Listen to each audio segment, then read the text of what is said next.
Hi class, Dr. Dan Stevens here. I'm recording this from my office down at UCF Valencia Osceola.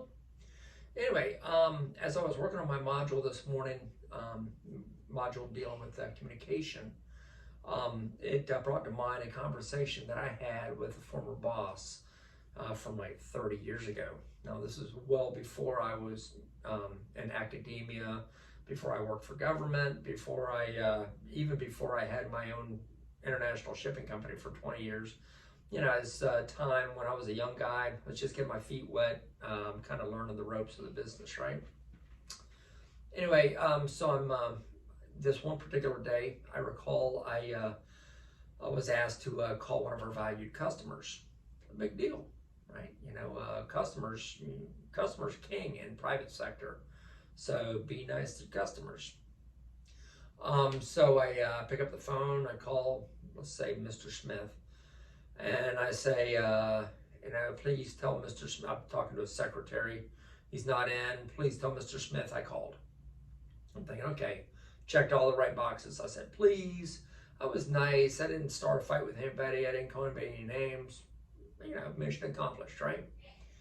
Well, my boss, a short while later, he calls me aside and says, Dan, he says, now you can say the exact same thing you said. Instead of telling it as a command, why don't you reframe it as a question? Instead of saying, please tell Mr. Smith I called, you can say, can you please let Mr. Smith know that I called? So you're framing it as a question instead of a command. I'd never even thought about that before.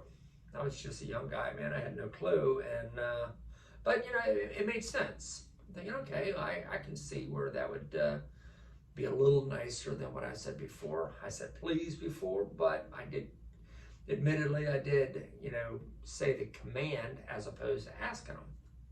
Okay, so anyway, ever since then, I've been fairly mindful of how I frame things, how I phrase things when I talk to people.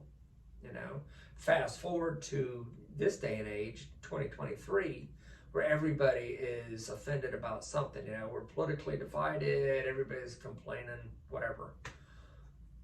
This has so much more meaning now. You know, it's like, look, tell people, you know, let people know this is what you're trying to, you know, communicate to them, right? Hence the reason I'm assigning this activity. Now, first of all, I would like to let you know you're not going to type anything into your discussion forum. What I want you to do is I want you to do what I'm doing, which is recording a video.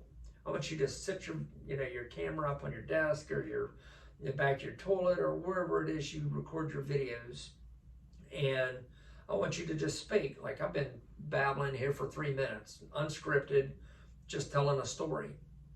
You know, just tell a story, your story, about maybe an instance where you said something to someone and maybe it was misconstrued.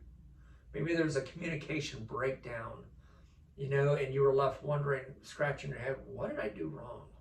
I thought I said everything great, and yet this person got offended. I have no clue. Anyway, brings to mind a story. One time I was reprimanding my oldest daughter, Gray, and I like, hey, tell your sister you're sorry, you know. And she told her sister, I am sorry, whatever, however she said it. She said it in such a way that she was not sorry. She was only going through the motions because Dad said, tell her you're sorry. So, you know, with that in mind, are there times that you can say something, you can say these specific words, and yet they can mean something totally different? You know, I think that's pretty obvious that can happen, right? So anyway, so that's what I want you to do. Get out your cell phone, get out a camera, whatever, go down to the media center, and record a video. Give us an example of something that's communication based that I want you to you know, share your words of wisdom, help us to understand how to be better communicators. Okay, y'all have a wonderful day.